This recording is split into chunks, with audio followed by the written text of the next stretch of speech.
Hello दोस्तों, स्वागत है आप सभी का आपके अपने यूट्यूब चैनल सक्सेस मेरठ 2.0 पर। तो दोस्तों आज हम पढ़ने वाले हैं आरपीएफ एएलपी एंड टेक्नीशियन में आने वाले 20 महत्वपूर्ण साइंस से संबंधित प्रश्न और इनसे रिलेटेड फैक्ट के बारे में भी।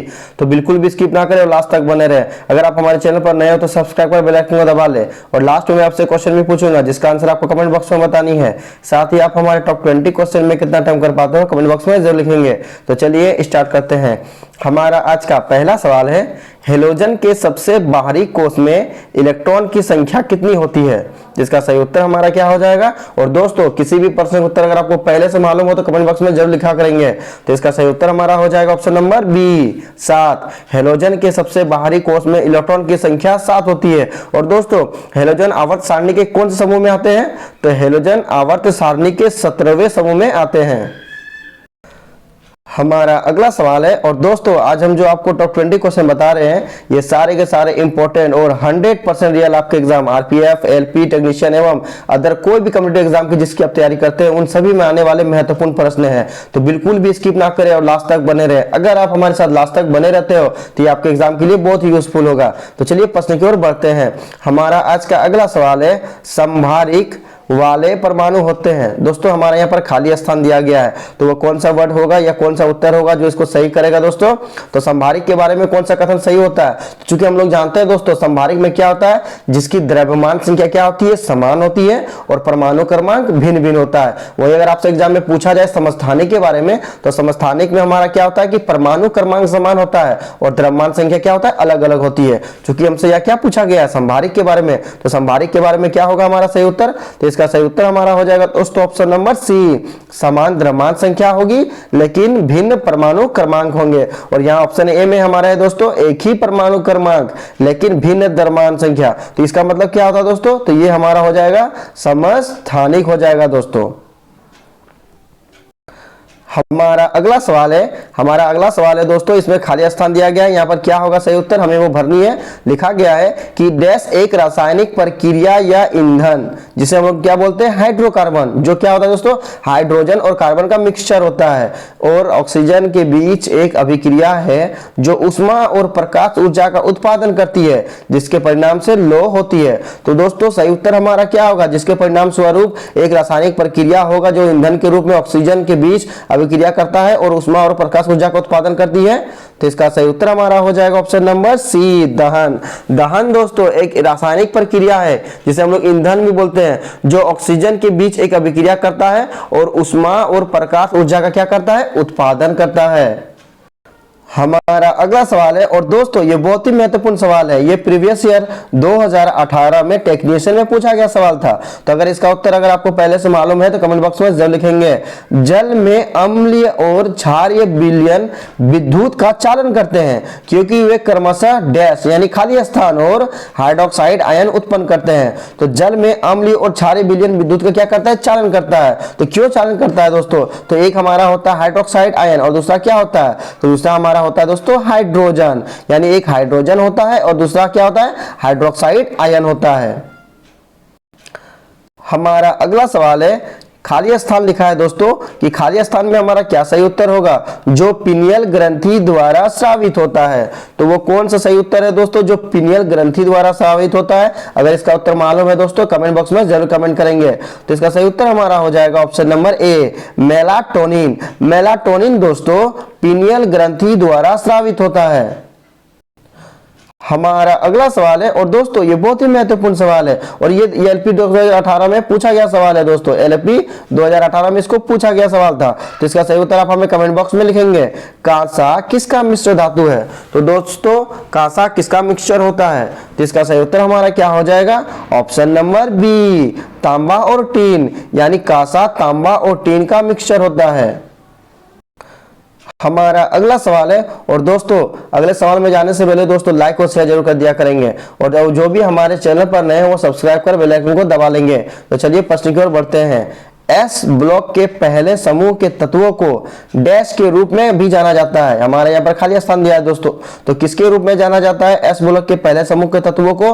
तो इसका सही उत्तर आप हमें कमेंट बॉक्स में लिखेंगे। तो इसका सही उत्तर हमारा हो जाएगा ऑप्शन नंबर ए, क्षारीय धातु। एस ब्लॉक के पहले समूह के तत्वों को क्षारीय धातु के रूप में जाना जाता है। वही अगर आपसे पूछा जाएगा दूसरे समूह को तो क्या बोलेंगे दोस्तों, क्षारीय मृदा धातु। हमारा अगला सवाल है, पौधों में फ्लोएम किस पदार्थ के परिवहन के लिए जिम्मेदार है? और दोस्तों ये बहुत ही महत्वपूर्ण सवाल है, साथ ही दोस्तों लाइक और शेयर जरूर कर दिया करेंगे, और जो भी हमारे चैनल पर नए हो सब्सक्राइब कर बेल आइकन को दबा लेंगे। तो इसका सही उत्तर हमारा क्या हो जाएगा दोस्तों कि पौधों में फ्लोएम किस पदार्थ का परिवहन के लिए जिम्मेदार होता है? तो पौधों में फ्लोएम का क्या कार्य है? खाद्य पदार्थों का वहन करना, यानी दोस्तों जो पत्तियों में भोजन तैयार होती है उन्हें पेड़ के विभिन्न अंगों तक पहुंचाने का काम कौन करता है दोस्तों? फ्लोएम करता है। और अगर आपसे एग्जाम में पूछा जाए जाइलम के बारे में, तो दोस्तों जाइलम क्या करता है?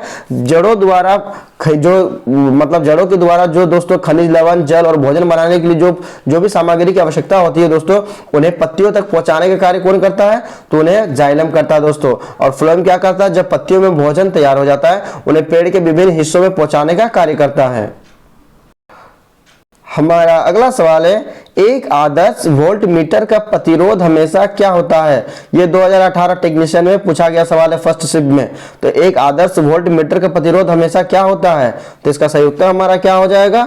ऑप्शन नंबर ए, अनंत।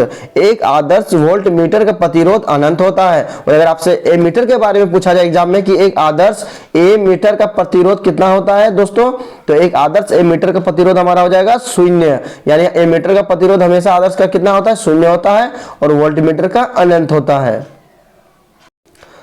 हमारा अगला सवाल है, पौधों में कार्बोहाइड्रेट जिसका तत्काल उपयोग नहीं होता है वे किस रूप में संग्रहित होते हैं? तो दोस्तों इसका सही उत्तर क्या हो जाएगा? आप हमें कमेंट बॉक्स में लिखेंगे। जो पौधों में कार्बोहाइड्रेट जिसका तत्काल उपयोग वो नहीं करते हैं, तो किसके रूप में वो संग्रहित करके रखते हैं दोस्तों? तो इसका सही उत्तर हमारा हो जाएगा ऑप्शन नंबर डी, स्टार्च के रूप में। पौधे क्या करते हैं दोस्तों? कार्बोहाइड्रेट को संचित रखने के लिए उसे स्टार्च में बदल देता है।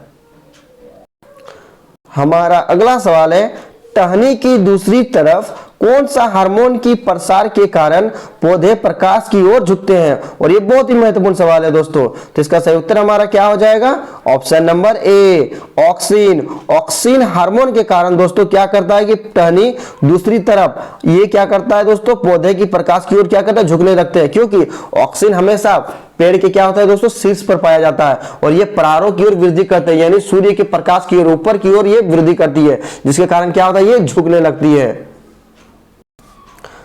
हमारा अगला सवाल है, एक पौधे में निम्नलिखित में से क्या बीज में परिवर्तित होता है? और दोस्तों ये बहुत ही महत्वपूर्ण सवाल है, साथ ही दोस्तों लाइक और शेयर जरूर कर दिया करें। जो भी आपके दोस्त एएलपी, टेक्नीशियन, आरपीएफ या अदर कोई भी कॉम्पिटिटिव एग्जाम की तैयारी करते हैं, तो उन सभी में ये सारे प्रश्न बहुत ही महत्वपूर्ण योगदान निभाएंगे दोस्तों। तो बिल्कुल भी स्किप ना करेंगे दोस्तों, और लास्ट तक बने रहेंगे। अगर आप हमारे चैनल पर नए हो तो सब्सक्राइब कर बेल आइकन को दबा लेंगे। तो इसका सही उत्तर हमारा क्या हो जाएगा दोस्तों कि एक पौधे में निम्नलिखित में से क्या बीज में परिवर्तित होता है? तो इसका सही उत्तर हमारा हो जाएगा ऑप्शन नंबर ए, बीजांड। बीजांड दोस्तों एक पौधे में क्या करता है? बीज के रूप में इसको परिवर्तित करता है। हमारा अगला सवाल है, कुछ उल्लेखनीय प्रतिरोध वाले चालक को क्या कहा जाता है? तो कुछ उल्लेखनीय प्रतिरोध वाले चालक को क्या कहा जाता है दोस्तों? तो इसका सही उत्तर हमारा हो जाएगा ऑप्शन नंबर सी, प्रतिरोध ही कहा जाता है। कुछ उल्लेखनीय प्रतिरोध वाले चालक को प्रतिरोध कहा जाता है। हमारा अगला सवाल है, और दोस्तों ये बहुत ही महत्वपूर्ण सवाल है, ये दोस्तों 2018 में प्रथम शिष्ट एलएलबी में आया गया ये सवाल है दोस्तों। तो इसका सही उत्तर आप हमें कमेंट बॉक्स में लिखेंगे। एक प्रतिध्वनि 3 सेकंड में वापस आती है। ध्वनि की चाल 342 मीटर प्रति सेकंड पर स्रोत के परावर्तक सतह से की दूरी क्या होगी? यानी दोस्तों एक प्रतिध्वनि है दोस्तों, जो इधर से ध्वनि गई और यहाँ से दोस्तों ये दीवार से टकराई और ये वापस आती है, तो इसे आने जाने में कितना समय लग रहा है दोस्तों? 3 सेकंड का ये टोटल समय लगता है। और ध्वनि की चाल हमारा कितना दिया है दोस्तों? 342। तो हमसे पूछा क्या गया? दूरी। तो चूंकि दोस्तों आपको हमें समझना होगा कि जब ध्वनि यहाँ से जाती है और परावर्तक सतह से टकराकर पुनः वापस आती है तो कितना समय लग रहा है? 3 सेकंड का। यानी जाने में उसको तब कितना लगा होगा दोस्तों? 1.5 सेकंड लगा होगा, यानी जाने में 1.5 सेकंड और आने में 1.5 सेकंड, तब ना टोटल हमारा 3 सेकंड। हमसे क्या पूछा गया? दूरी। तो दूरी बराबर हमारा क्या होता है दोस्तों? तो दूरी बराबर हमारा होता है दोस्तों चाल इंटू समय, यानी दोस्तों स्पीड इंटू टाइम होता है। तो चाल हमारा कितना हो जाएगा दोस्तों? 342 हो जाएगा, और टाइम हमारा कितना हो जाएगा दोस्तों? 1.5 सेकंड। अगर इसको कैलकुलेशन किया जाए दोस्तों तो हमारा ऑप्शन डी सही उत्तर हो जाएगा, यानी 513 मीटर। यानी दोस्तों जब एक प्रतिध्वनि 3 सेकंड में वापस आती है तो ध्वनि की चाल 342 मीटर प्रति सेकंड है, तो स्रोत से परावर्तक सतह की दूरी कितना होगी हमारा 513 मीटर हो जाएगी। यानी दूरी बराबर चाल गुणा समय। चाल हमारा 342 होगा और समय आने जाने में 3 सेकंड लेता है, तो एक बार जाने में कितना ले रहा है वो 1.5 सेकंड, तो 342 को 1.5 सेकंड से गुणा कीजिएगा तो 513 मीटर सही उत्तर इसका आ जाएगा। हमारा अगला सवाल है, फूल के प्रजनन अंग कौन से हैं? तो फूल के प्रजनन अंग कौन से होते हैं? तो इसका सही उत्तर हमारा क्या हो जाएगा दोस्तों, आप हमें कमेंट बॉक्स में लिखेंगे और दोस्तों लाइक और शेयर जरूर कर दिया करेंगे। तो इसका सही उत्तर हमारा हो जाएगा ऑप्शन नंबर सी, पुंकेसर और अंडक। क्योंकि दोस्तों फूल के प्रजनन अंग दो होते हैं, एक पुंकेसर होता है, एक स्त्री केसर होता है। तो स्त्री केसर को यहाँ पर क्या कहा गया दोस्तों, अंडक कहा गया है। यानी पुंकेसर और अंडक ये दोस्तों दोनों ही क्या है, फूल के प्रजनन अंग हैं। हमारा अगला सवाल है, अलैंगिक प्रजनन के एक प्रकार की पहचान कीजिए जिसमें प्रजनन पौधे के कुछ हिस्सों जैसे जड़ें, तने और पत्तियों के माध्यम से होता है। तो इसका सही उत्तर हमारा क्या हो जाएगा, ऑप्शन नंबर बी, वनस्पति का प्रसार। वनस्पति का प्रसार दोस्तों पौधे में एक अलैंगिक प्रजनन है जिसमें क्या होता है कि प्रजनन पौधे के कुछ हिस्से जैसे जड़ें, तने और पत्तियों के माध्यम से होता है। हमारा अगला सवाल है और दोस्तों ये बहुत ही इंपॉर्टेंट सवाल है, जब हम आवर्त सारणी में समूह से नीचे जाते हैं तो क्या होता है? तो जब हम आवर्त सारणी में समूह से नीचे जाते हैं तो क्या होता है?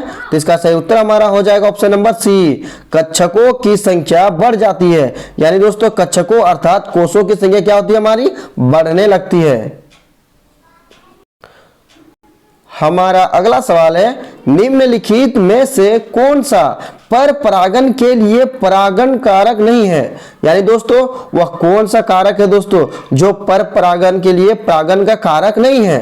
तो इसका सही उत्तर हमारा क्या हो जाएगा, ऑप्शन नंबर डी, पौधे। क्योंकि दोस्तों जल के माध्यम से भी परागण हो सकता है, एक स्थान से दूसरे स्थान फूलों तक जा सकती है। जंतु के माध्यम से भी, पेड़ों अर्थात उनके शरीर से भी किसी भी स्थान से एक स्थान से दूसरे स्थान तक जा सकते हैं। हवा के माध्यम से भी दोस्तों परागण हो सकता है, परंतु पौधे दोस्तों स्थिर रहते हैं, इनके माध्यम से दोस्तों परागण की प्रक्रिया नहीं हो सकती है। हमारा अगला सवाल है, निम्नलिखित में से किन उत्तकों में जीवित कोशिकाएं लंबी और कोनों पर अनियमित रूप से मोटी होती है? तो इसका सही उत्तर हमारा क्या हो जाएगा, option number D, collenchyma. Collenchyma उत्तक में जीवित कोशिकाएं लंबी और कोनों पर अनियमित रूप से मोटी होती है।